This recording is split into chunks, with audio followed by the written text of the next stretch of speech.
Queridões, a gente se encontra de novo e pensando o século XX na perspectiva do Brasil dessa vez, a gente chega mais ou menos aí à metade do século, tentando analisar o país depois da Segunda Guerra Mundial. A forma como a gente vai fazer essa abordagem nesse vídeo é uma forma muito política e econômica. A gente está centrado aí nessa que os historiadores chamam talvez de média duração, um corte de 20 anos mais ou menos, pensando mais as mudanças políticas, os impactos econômicos desse período.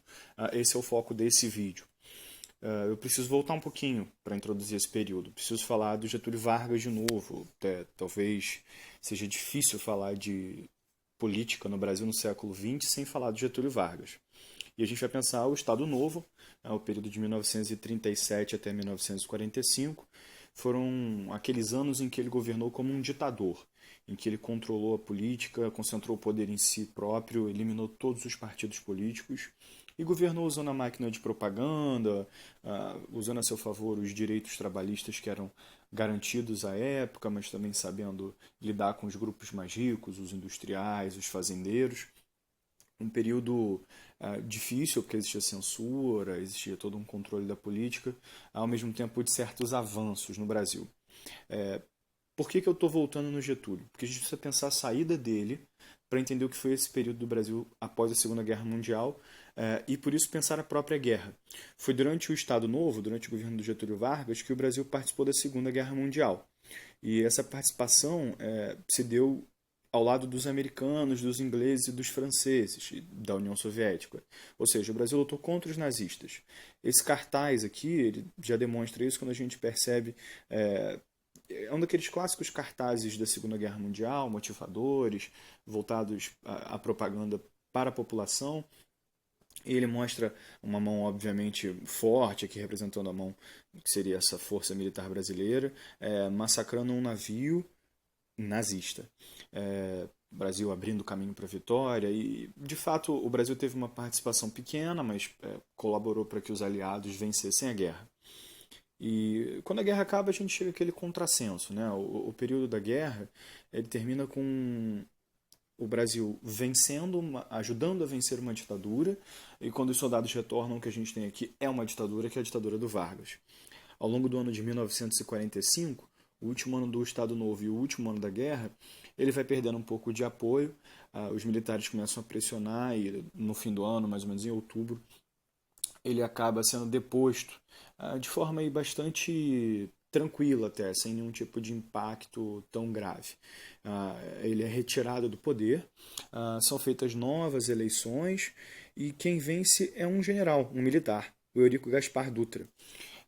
Talvez aí pelo momento forte dos militares, esse cara governa durante 5 anos. Ele não teve um governo tão expressivo. Durante o governo dele, o Brasil se aproximou muito dos Estados Unidos. Ele fez uma visita bem movimentada aos americanos. E ele pensou em um programa de desenvolvimento chamado SALT. O programa SALT já tem aí o próprio nome, uma ideia ligada ao salto, a ideia de um pulo para frente, algo desse tipo. SALT é uma sigla para saúde, AL alimentos, alimentação, transporte e energia, os pontos em que ele gostaria de desenvolver o Brasil. O governo do Dutra não foi um governo muito bem sucedido, a gente não teve grandes avanços nessa área.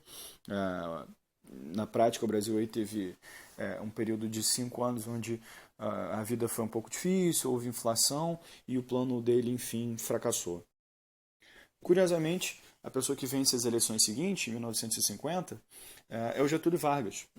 A gente tem ele retornando ao poder, utilizando toda aquela bagagem política que ele tinha.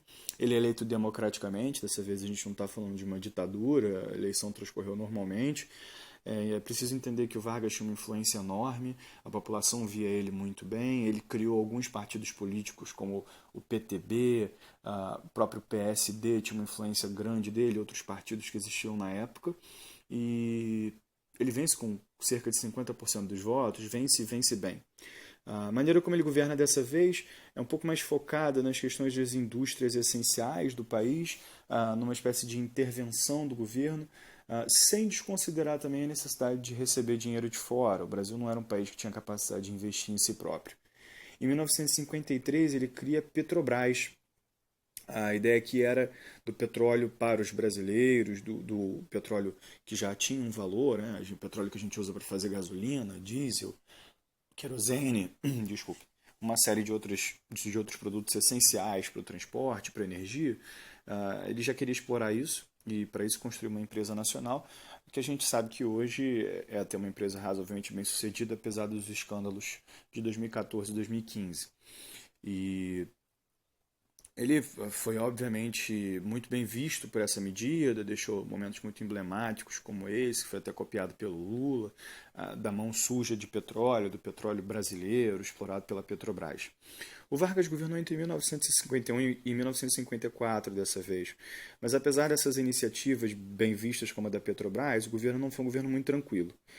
Em 1953, por exemplo, aconteceu uma greve grande, com um bom foco em São Paulo, conhecida como Greve dos 300 mil, um protesto enorme de parte da população trabalhadora, que via que o país estava passando, na verdade, por um momento de crise mesmo. Né?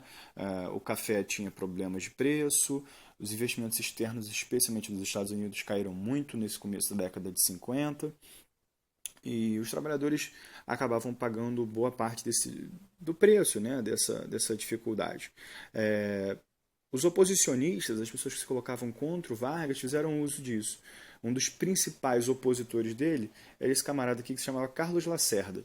O Lacerda era do Rio de Janeiro e teve um papel importante na política local, era um jornalista que tinha uma voz forte, fazia uma grande oposição, combatia o governo do Vargas. E, além de ser o principal opositor do Vargas, ele viveu o momento talvez mais polêmico, aquele que certamente causou aí o final do governo do Vargas. O Lacerda ele foi vítima de um atentado em agosto de 1954, e nesse atentado ele só sofreu um ferimento na perna, recebeu um tiro na perna, mas um major da aeronáutica chamado Major Rubens Vaz, que acompanhava ele, fazia uma espécie de segurança, foi assassinado. Obviamente que aí as forças do exército e a própria sociedade ficaram chocados com essa situação, se colocaram a favor do Lacerda, uma investigação foi feita e se descobriu que a pessoa responsável pela organização desse atentado se chamava Gregório Fortunato. O Gregório Fortunato era uma figura que não tinha tanta importância política diretamente, mas indireta tinha. Ele era o chefe da guarda do Getúlio Vargas. É comum você ver nas fotos do Getúlio da época, ele é sempre ao fundo, porque ele era a pessoa responsável pela segurança do cara. Tinha uma relação íntima com o Getúlio, que a gente tem uma imagem dele penteando o Getúlio. Getúlio via ele como uma figura querida, inclusive. E o impacto disso se o Gregório Fortunato, o chefe da segurança do presidente, tinha organizado o atentado contra o principal opositor do presidente, o que a sociedade viu, o que os políticos perceberam, era que o Vargas tinha organizado esse atentado. Ele tinha tentado atacar o próprio Carlos Lacerda. Consequentemente, o Vargas perdeu todo o apoio político, a situação ficou muito difícil, o exército fez uma pressão enorme para que ele renunciasse e entregasse o cargo, e aí talvez a coisa menos esperada aconteceu em agosto de 1954, alguns dias depois desse atentado. O Vargas se suicidou, decidiu tirar a própria vida, enfim, os jornais da época noticiaram isso com extrema intensidade, né? O suicídio do Vargas, o chefe do governo, um homem que se trancou no próprio aposento, deu um tiro no coração, deixou antes uma carta explicando o que estava fazendo, porque tinha decidido se matar, e cumprindo aquilo que ele teria dito antes, que só morto sairia do catete, do lugar onde ficava o palácio onde vivia o presidente na época. A capital do Brasil ainda era o Rio de Janeiro. E obviamente que parte desse movimento do Vargas faz a gente perceber porque ele ainda é visto hoje como um mito, como uma figura tão relevante, tão importante. O cara que decide, como ele mesmo escreveu na carta, sair da vida para entrar na história, acaba deixando uma marca na política muito forte. As pessoas viram a morte do Vargas como um momento triste e essa aqui é uma das imagens do Rio de Janeiro, do cortejo que acompanhou o corpo dele, milhares de pessoas. Ou seja, a população viu realmente a perda do tal pai dos pobres que tinha existido antes, e a figura do Vargas ficou eternizada em certa medida como governante que se entregou pelo país. A morte do Vargas deixa um cenário um pouco confuso, porque existia um certo buraco ali para ser preenchido, ainda faltavam 2 anos de governo. Quem assumiu foi o Café Filho, que era o vice-presidente dele. O Café Filho era uma pessoa que não teve, estava com problemas de saúde, não teve força até física para sustentar esses anos finais. Logo em seguida, quem assume é Carlos Luz, que era o presidente da Câmara. Por regra, essa é a sequência de sucessão. Se o presidente não pode ficar no cargo, quem assume é o vice, e se o vice também não pode, quem assume é o presidente da Câmara dos Deputados. O Carlos Luz, temendo aí as articulações das eleições de 1955, em que ele achava que iam beneficiar pessoas ligadas ao próprio Getúlio, etc., tenta controlar o poder e impedir que a pessoa que venceu as eleições assumisse o cargo.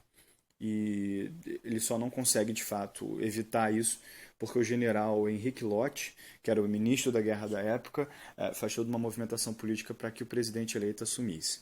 O presidente eleito era um mineiro, um cara chamado Juscelino Kubitschek, também governou durante 5 anos, de 56 até 1960. Foram os 5 anos aí de importante crescimento econômico para o Brasil, talvez uma das épocas onde o Brasil mais tenha crescido. O Juscelino, ele foi partidário da política desenvolvimentista, ele acreditava no desenvolvimentismo. Esse trechinho aqui do Wikipedia define um pouco isso. O desenvolvimentismo é uma espécie de política econômica, né, que se baseia na ideia de crescimento industrial, da infraestrutura, e uma infraestrutura e uma industrialização impulsionadas pela participação do Estado. Né? O Estado como responsável por essa base da economia, levando aí a um crescimento do consumo. No Brasil, como a própria Wikipédia define, o JK foi uma das figuras essenciais para isso, investindo especialmente na indústria automobilística, na indústria de carros, a abertura de estradas e a criação da cidade de Brasília, que não existia até o governo dele. A ideia da criação da cidade de Brasília é dele. O slogan do JK de campanha foi aquilo que ele acabou depois escrevendo nos livros que definiram um pouco a época de governo dele. Esse aqui era o slogan dele: 50 anos em 5. Fazer com que o Brasil se desenvolvesse 50 anos no período dos 5 anos do governo dele. Para isso, assim que ele assumiu o governo, ele criou um plano de metas. Esse plano de metas era basicamente dizer quais eram as metas que ele esperava que o país alcançasse para que o país pudesse progredir esses 50 anos em 5. E aí ele estabeleceu metas de crescimento econômico, principalmente pensando na indústria. A produção, como dizia o segundo parágrafo do site InfoEscola, o crescimento econômico industrial, a produção de aço, alumínio, cimento, ou seja, aquilo que é a base da economia. Isso foi muito eficiente no começo, o país se desenvolveu bastante, recebeu um enorme investimento de multinacionais. Essa é a época da chegada das grandes empresas de automóveis, como a Volkswagen, a Ford ao Brasil, e de crescimento também das rodovias. Né? Era preciso que existissem mais estradas se o país pretendia ter mais carros e mais empregos nas indústrias, enfim, ter uma economia mais forte. O JK foi muito eficiente nisso. Uma das suas grandes contribuições foi a construção de Brasília, uma cidade toda projetada para receber o poder nacional. Foi o momento em que o Rio de Janeiro deixou de ser a capital do Brasil e a Brasília assumiu essa postura, assumiu essa posição. A cidade foi toda construída do zero, bem no centro do país, pensando mesmo em conectar todas as regiões ao centro. Foram abertas muitas estradas em função disso. Foi uma obra gigantesca, a construção de toda a cidade de Brasília, especialmente aqueles prédios públicos, foi realizada nessa época. E uma construção que envolveu a ida de muitas pessoas pobres, inclusive especialmente do Nordeste, para aquela região, para tentar emprego, inclusive na própria obra. A forma de governo do JK não foi tão eficiente a longo prazo. Ele confiou muito nesse investimento estrangeiro, em empréstimos externos, se manteve muito próximo dos Estados Unidos, assim como alguns governos anteriores, mas recebeu muito empréstimo externo que acabaram por gerar problemas no futuro. Então, quando o governo dele acabou, apesar do país ter se industrializado bastante, estava começando a sentir os primeiros problemas de ter ficado tão endividado, de ter tantos empréstimos de fora para quitar. Isso foi bastante sentido pela população e quem acabou vencendo a eleição seguinte, de 1960, foi Jânio Quadros, um cara que governou só durante alguns meses de 1961, uma figura entre o cômico e o estranho. Ele era uma coisa, assim, tipo de pessoa que a gente fica se perguntando como é que entrou para a política. Mas antes governou São Paulo, assim, não era uma pessoa desconhecida. Ele era uma figura extremamente exótica, fisicamente falando. Teve uma campanha hilária que envolvia carregar vassouras, e essa aqui é uma das imagens dele aí em campanha, etc. A ideia da vassoura era porque ele ia varrer a corrupção do Brasil, mas como governante não veio, não mostrou o que pretendia. Tomou medidas muito polêmicas, proibiu as brigas de galo, proibiu o uso de biquíni nas praias, o lança-perfume nas festas, enfim. Nada tão relevante para um presidente. Mexeu um pouco com a política externa do Brasil, aí se distanciando pela primeira vez um pouco dos Estados Unidos. Então, buscou uma reaproximação com a União Soviética, né? Tem que lembrar que a gente estava no período da Guerra Fria. Então, esses governos todos estão acontecendo em meio àquela disputa internacional entre Estados Unidos capitalista e União Soviética socialista. Ele criticou um pouco da política dos Estados Unidos em relação a Cuba, entregou uma medalha ao Che Guevara, que era uma das figuras mais importantes do mundo revolucionário comunista da América do Sul e da América Latina em geral. E enviou o vice-presidente dele, inclusive, para a China, para uma missão oficial, o país, e a China era um país socialista. O Jânio Quadros ele foi um cara meio estranho, governou poucos meses, logo depois renunciou. Acredita-se hoje em dia que a renúncia dele era uma tática para talvez o povo dar mais apoio e ele conseguir fechar o Congresso, governar sem limitações, o que não funcionou, e criou talvez um dos maiores problemas, se não o maior problema, a origem do maior problema político do Brasil no século XX. O vice-presidente dele, o João Goulart, era aquele cara que ele tinha enviado para a China. Como a gente viu aqui, ele pediu que o cara fizesse uma missão oficial na China, conhecesse o país. Esse vice-presidente dele se chamava João Goulart, foi um cara que acabou governando entre 1961 e 1964, mas que quando era para assumir o governo, porque o presidente tinha aberto mão de governar, estava lá na visita oficial à China, conhecendo o país, conhecendo um pouco da política. E no Brasil a reação foi péssima. As pessoas acreditavam que o João Goulart, que era um cara que tinha tido vínculos com Getúlio Vargas, tinha sido ministro do Trabalho, e que ele tinha claros interesses e ideias comunistas, quer dizer, se ele está visitando a China, que é socialista, se o cara tem vínculo com o socialismo e o comunismo brasileiro, se foi ligado ao Getúlio Vargas, a ideia das pessoas no Brasil, especialmente as ligadas à política, era de que ele ia tentar de alguma maneira levar o Brasil para o socialismo e para o comunismo. Nesse mundo louco da Guerra Fria, isso foi péssimo. O Jango, como ele era chamado, João Goulart, o Jango era o apelido dele, teve dificuldade para assumir o governo. Foi toda uma negociação política no Brasil que fez com que o país adotasse uma mudança de forma política. O Brasil passou para o parlamentarismo. Tá? A noção de parlamentarismo é de que o corpo legislativo passa a ter uma função mais importante, porque é dele que vem a figura que chefia o país. Isso significa o seguinte: enquanto presidente, o Jango continuou tendo poder. O João Goulart continuou sendo a pessoa que respondia internacionalmente, que era apresentado como chefe do Estado brasileiro. Se viesse uma visita internacional, se tivesse que o Brasil participar de um evento, um congresso. Mas aquela função do presidente de execução do governo, de propor determinados decretos, de governar em si, isso é perdido. Isso passa a ser dedicado ao primeiro-ministro. Talvez você já tenha escutado essa palavra.